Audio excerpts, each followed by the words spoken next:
Hello, नमस्कार, आदाब, सत श्री अकाल और अस्सलाम वालेकुम। मैं हूं मोहम्मद अहमद काज़मी, लेकर आया हूं आपका पसंदीदा कार्यक्रम नज़र दुनिया पर। आज नज़र दुनिया पर कार्यक्रम ज़रा अलग हट कर है। अमेरिका की तरफ से कहा जा रहा है कि इस वक्त उसके पास न्यूक्लियर हथियारों की तादाद कम तरीन सतह पर है। इजराइल न्यूक्लियर हथियारों की अपने पास मौजूदगी का ऐलान नहीं करता और ना ही कभी इससे इनकार करता है। इसलिए ये यकीन के साथ कहा जा सकता है कि उसके पास भी बड़ी तादाद में न्यूक्लियर हथियार मौजूद हैं। ये ऐसे वक्त में है जबकि परमाणु हथियार रखने वाले मुल्क बाकी मुल्कों में इन हथियारों के बनाने और इनके एक्सपोर्ट के ख़िलाफ़ हैं। लंबे अरसे से ईरान के बारे में अमेरिका और उसके दोस्त मुल्कों के ज़रिए ये इल्ज़ाम लगाए जाते रहे हैं कि वो भी परमाणु हथियारों की तैयारी कर रहा है, जबकि अभी तक ऐसे कोई सबूत नहीं मिले हैं। साथ ही ईरान कहता है कि बड़ी तादाद में बेगुनाह इंसानों को मारने वाले कोई भी हथियार बनाना और रखना हराम है, लेकिन इसके बावजूद उस पर यकीन नहीं किया जाता। अलबत्ता आज हम बुनियादी तौर पर अमेरिका के न्यूक्लियर हथियारों पर बात करेंगे और साथ ही ये भी बताएंगे कि दुनिया के किन किन मुल्कों के पास कितने न्यूक्लियर हथियार हैं और जो इजराइल इनके वजूद से इनकार करता है उसके पास कितने न्यूक्लियर हथियार हैं। एपिसोड काफ़ी अहम है, आखिर तक ज़रूर देखें। आगे बढ़ने से पहले आपसे गुजारिश है कि अगर आपने अभी तक media star world YouTube channel subscribe नहीं किया है तो सब्सक्राइब कर लें और घंटी दबाना ना भूलें। और अगर आप हमें फेसबुक पर देख रहे हैं तो हमारे पेज को लाइक करें ताकि हमारी हर नई वीडियो की खबर आपको सही वक्त पर मिल सके। अगर हमारी खबर सच्ची और अच्छी लगे तो अपने व्हाट्सएप ग्रुप, फेसबुक, इंस्टाग्राम और ट्विटर अकाउंट पर ज़रूर शेयर करें ताकि मीडिया स्टार वर्ल्ड की खबरें दुनिया भर तक पहुंच सकें। आज की बड़ी खबर है कि अमेरिका ने बताया है कि उसके पास इस वक्त अब तक के सबसे कम तरीन सतह पर न्यूक्लियर हथियार हैं।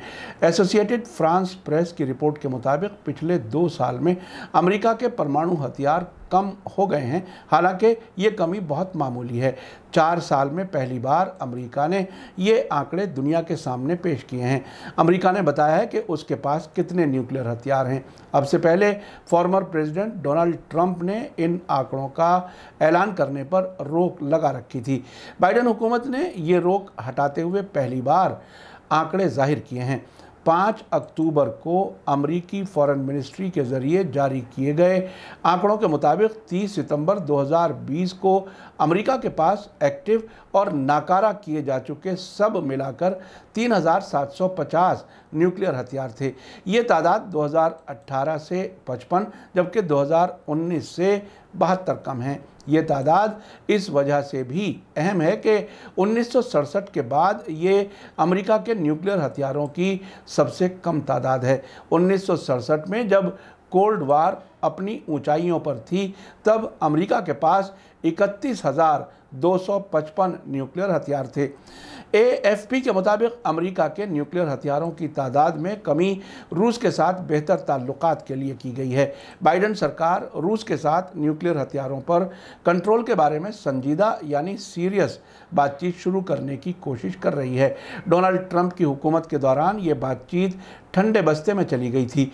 इसी साल अमेरिकी प्रेसिडेंट जो बाइडेन ने जब स्विट्ज़रलैंड में रूस के प्रेसिडेंट व्लादिमीर पुतिन से मुलाकात की थी तो इस मसले पर काफ़ी तफसील से बात की गई थी। डोनाल्ड ट्रंप ने अमेरिका को रूस के साथ हुए intermediate range nuclear forces INF समझौते से अलग कर लिया था और ईरान के साथ हुए न्यूक्लियर समझौते से भी अमेरिका को अलग कर लिया गया था।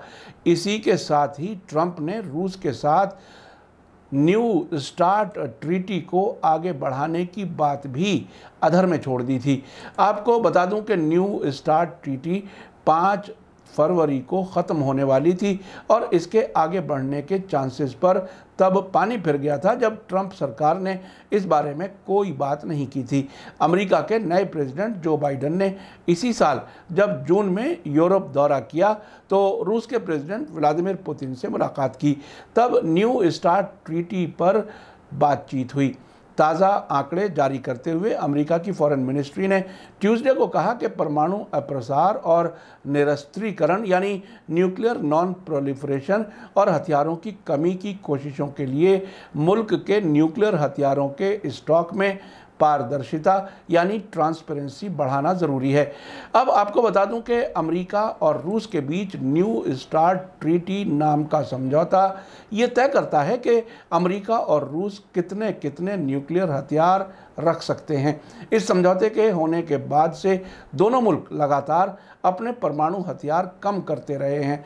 ट्रंप ने कहा था कि वो एक नया समझौता चाहते हैं जिसमें चीन भी शामिल हो। हालांकि चीन के पास और रूस और अमेरिका के मुकाबले में बहुत कम न्यूक्लियर हथियार हैं। अमेरिका में नई बाइडेन सरकार ने इसी साल ओहदा संभालने के बाद समझौते को 5 साल के लिए बढ़ाने की तजवीज़ रखी थी, जिस पर रूस के प्रेसिडेंट व्लादिमीर पुतिन ने भी रजामंदी जाहिर कर दी। इस समझौते के तहत दोनों मुल्क ज़्यादा से ज़्यादा 1550 परमाणु हथियार ही तैनात कर सकते हैं। पिछले हफ्ते ही अमेरिका और रूस के डिप्लोमेट्स के बीच जेनेवा में बातचीत शुरू हुई है, जिसका मकसद न्यू स्टार्ट ट्रीटी का बदल यानी ऑल्टरनेट खोजना है। आने वाले वक्त में किसी नए समझौते में ट्रेडिशनल हथियारों को भी शामिल करने की तजवीज़ है, जिस पर बात हो रही है। अमेरिका के एक अफसर ने बताया है कि बातचीत काफ़ी आगे बढ़ रही है। दोनों मुल्कों की तरफ से कहा गया है कि इस मामले पर बात होना ही एक पॉजिटिव कदम है। आइए अब हम आपको बताते हैं कि दुनिया भर में कितने परमाणु यानी न्यूक्लियर हथियार मौजूद हैं। स्वीडन की राजधानी में मौजूद Stockholm International Peace Research Institute SIPRI दुनिया भर में न्यूक्लियर हथियारों की तादाद पर नज़र रखती है। उसके मुताबिक जनवरी 2021 में अमेरिका के पास 5550 न्यूक्लियर हथियार थे। हालांकि इनमें वे परमाणु हथियार नहीं हैं जिन्हें रिटायर कर दिया गया है। सिप्री के मुताबिक रूस के पास 6255 न्यूक्लियर हथियार हैं। इनके मुकाबले चीन में 350, ब्रिटेन में 255 और फ्रांस में 290 परमाणु हथियार हैं। परमाणु हथियार रखने वाले दूसरे मुल्कों में भारत के अलावा पाकिस्तान और नॉर्थ कोरिया भी हैं, जिनके पास सिप्री के मुताबिक कुल मिलाकर 460 परमाणु हथियार हैं। यहाँ आपको बताता चलूँ कि सिर्फ 6 मुल्कों के पास ही न्यूक्लियर एनर्जी से चलने वाली पनडुब्बियाँ मौजूद हैं। हाल ही में अमेरिका, ऑस्ट्रेलिया और ब्रिटेन के बीच ऑकस समझौते के बाद न्यूक्लियर पनडुब्बी रखने वाला 7वां मुल्क ऑस्ट्रेलिया हो जाएगा। बाकी 6 मुल्कों में भारत भी शामिल हैं। लेकिन सबसे ज़्यादा न्यूक्लियर एनर्जी वाली पनडुब्बियाँ अमेरिका के पास 68 हैं, जिनमें से 14 ऐसी हैं जो बैलिस्टिक मिसाइल दाग सकती हैं। उसके बाद और रूस के पास 29 न्यूक्लियर पनडुब्बियाँ हैं, जिनमें से 11 में बैलिस्टिक मिसाइल से हमला करने की सलाहियत मौजूद है। तीसरे नंबर पर चीन है, जिसके पास 12 न्यूक्लियर पनडुब्बियाँ हैं, जिनमें से आधी ऐसी हैं जो बैलिस्टिक मिसाइल दाग सकती हैं। चौथे नंबर पर ब्रिटेन है, जिसके पास 11 परमाणु पनडुब्बियाँ हैं, जिनमें से 4 पनडुब्बियाँ बैलिस्टिक मिसाइल दागने की सलाहियत रखती हैं। 5वें नंबर पर फ्रांस है, जिसके पास कुल 8 पनडुब्बियाँ हैं, जिनमें से 4 ऐसी हैं जिनसे बैलिस्टिक मिसाइल दागी जा सकती है। भारत के पास सिर्फ एक न्यूक्लियर एनर्जी वाली पनडुब्बी है, जिससे मिसाइल भी दागी जा सकती है। इस पूरी लिस्ट में इजराइल का नाम कहीं मौजूद नहीं है, क्योंकि वो अपने न्यूक्लियर हथियारों की मौजूदगी को ना तो कबूल करता है और ना ही इससे इनकार करता है। विकिपीडिया वेबसाइट के मुताबिक माना जाता है कि इजराइल के पास बड़ी तादाद में परमाणु हथियार मौजूद हैं। एक अंदाजे के मुताबिक इजराइल के पास 80 से 400 परमाणु हथियार मौजूद हो सकते हैं और माना जाता है कि इजराइल में उन्हें कई तरीके से इस्तेमाल करने की सलाहियत मौजूद है, जिसमें जहाज़ के ज़रिए और पनडुब्बी से दागे जाने वाले क्रूज़ मिसाइल भी शामिल हैं।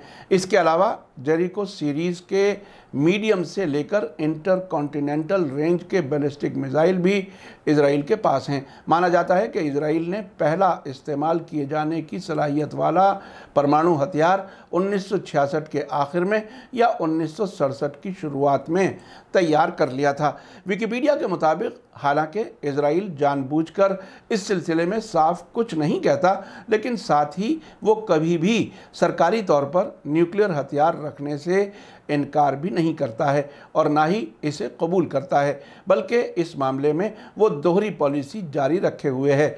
इसके बजाय वो बरसों से दोहरा रहा है कि इजराइल मिडिल ईस्ट में न्यूक्लियर हथियार वाला पहला मुल्क नहीं होगा, लेकिन उसकी तरफ से परमाणु हथियार के फैलाव को रोकने वाले समझौते पर दस्तखत से इनकार किया जाता रहा है। बल्कि इस पर वो कहता है कि इस पर दस्तखत करना उसके नेशनल सिक्योरिटी इंटरेस्ट के ख़िलाफ़ है।